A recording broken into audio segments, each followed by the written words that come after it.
So hey, about 2012. Okay, this is my experience with 2012. It's the way I've always looked at it. It's the astrological aspect of it, the way that it's expressed around the world, and with people who have subscriptions to collective consciousness, it's all going to affect them differently. And that's a grand reason of why, for some of us, it was very profound, and for other people, nothing happened. It's because if your belief system is in a box, is atheist or whatever, nothing happened, especially if you're atheist.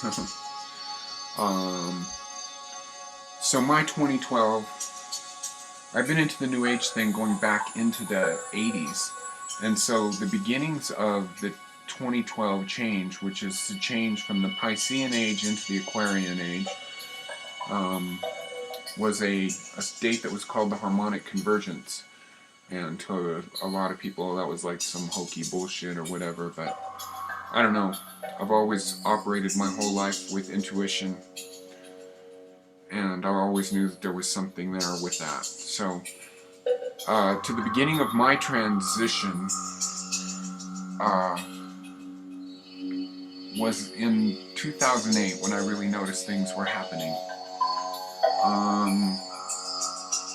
That was the time when I knew about things like Hoshu Wu and Reishi, and it just seemed like kind of a fringy kind of thing. Just because I had always taken a lot of extracted herbs, and I was always real interested in plants and things like that. And just to mention it, because he doesn't get mentioned, is because there is, again, this puritanical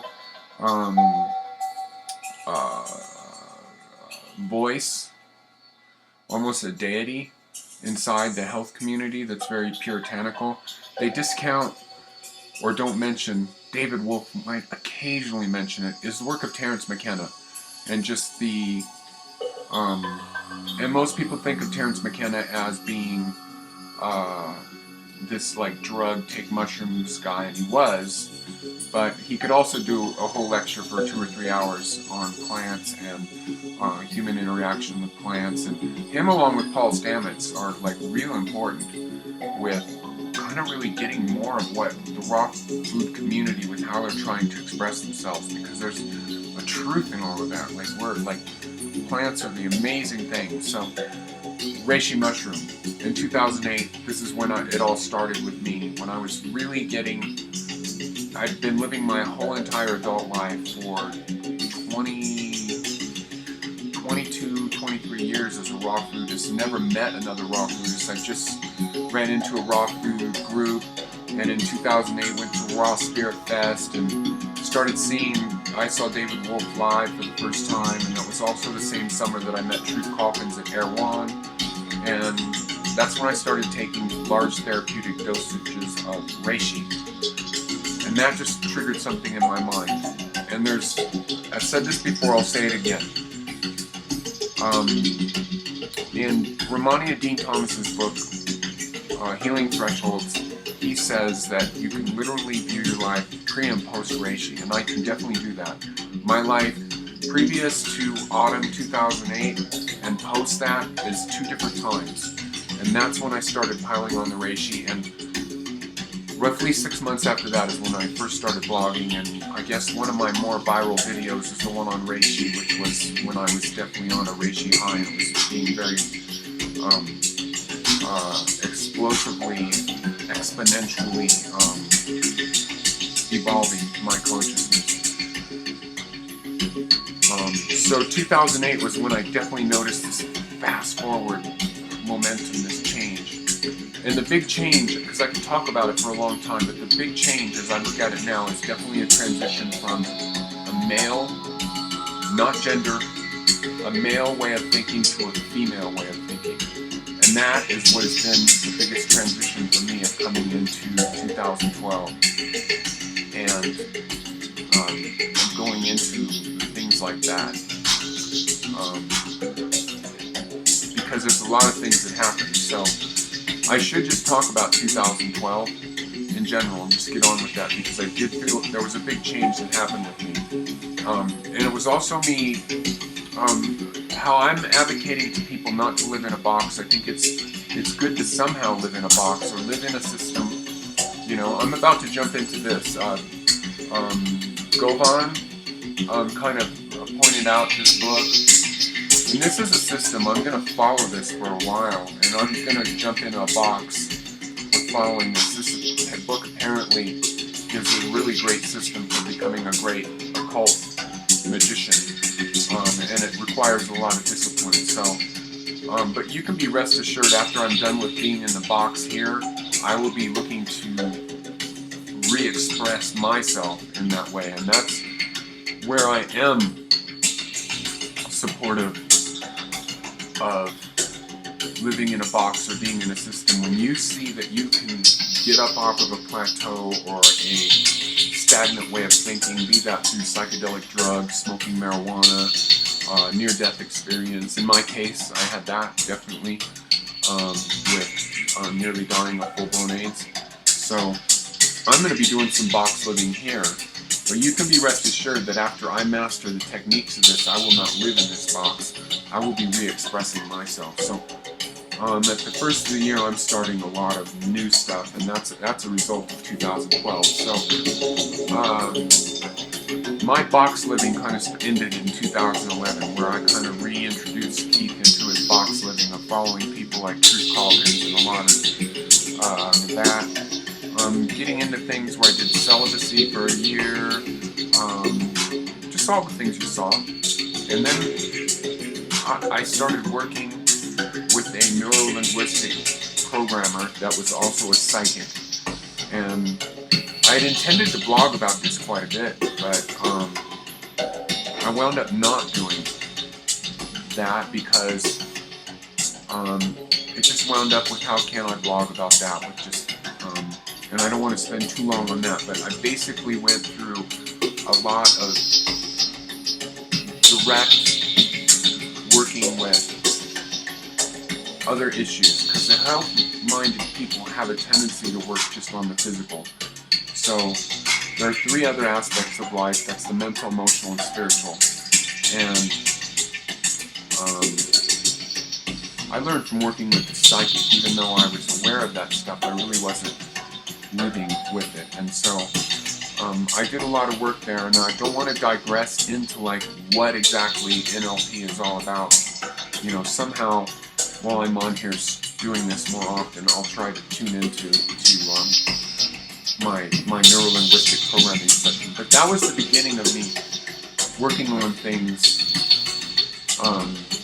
and living a life more that's about my goals and stuff like that, because I put a lot of what I do in this room on hold while I focused on the health. And the big thing that I had to realize in 2012 was, as somebody that's an artist, I had been told by a lot of health practitioners that it's like, and this is in regards to me using marijuana, and I don't have use for psychedelics myself. I'm totally for them. And there's actually a big ayahuasca movement going on in LA. A lot of people are doing it, and they're getting a lot of great results from it, and I like that.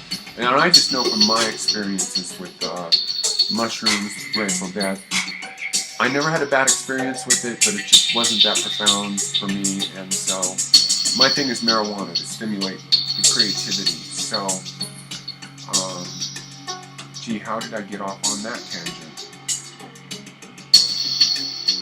Of just breaking through barriers, you know?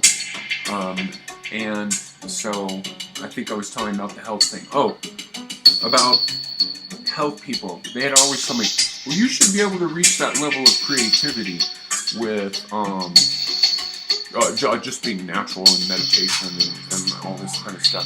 And some of these people may have been artists, and as I actually got down to working with it, and I'm not saying it can't be done, but no matter what, as an artist, when you're somebody that creates something completely from scratch, it's going to get loud here, completely from scratch, it really takes a shamanic state of mind to get like that, and I really find it's helpful to use it on and off. And so I just went to myself, all these people that are telling me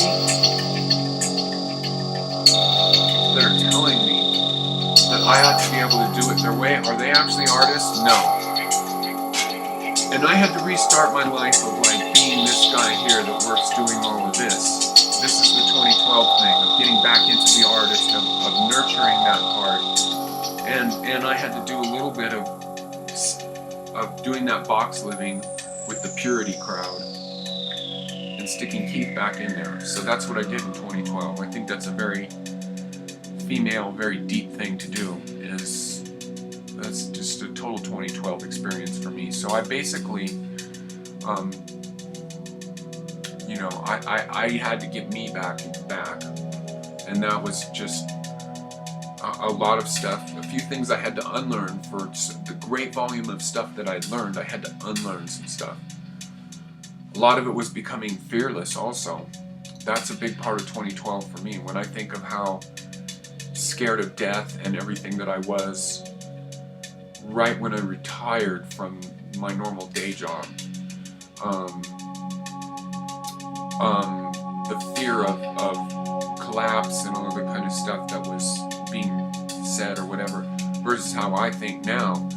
And a lot of that had to do with reading The Ancient Secret of the Flower of Life, when you actually really sort of get a loose interpretation of what life's all about. And that's what I said in the last video about the stuff with the pyramids and all. There's too many unknowns. It's real easy to you know, take a book like Amazing Grace by David Wolfe and Nick Good, which gives you an idea of how to think much more freely from, you know, the twisted way of thinking. It's like there's so much evidence that there's more going on. So that was really important for me to like learn the basics in The Ancient Secret of the Flower of Life, about pyramids, about sacred geometry, about concepts about where we came from, alien intervention, and then at the same time reading David Icke's Tales from the Time Loop.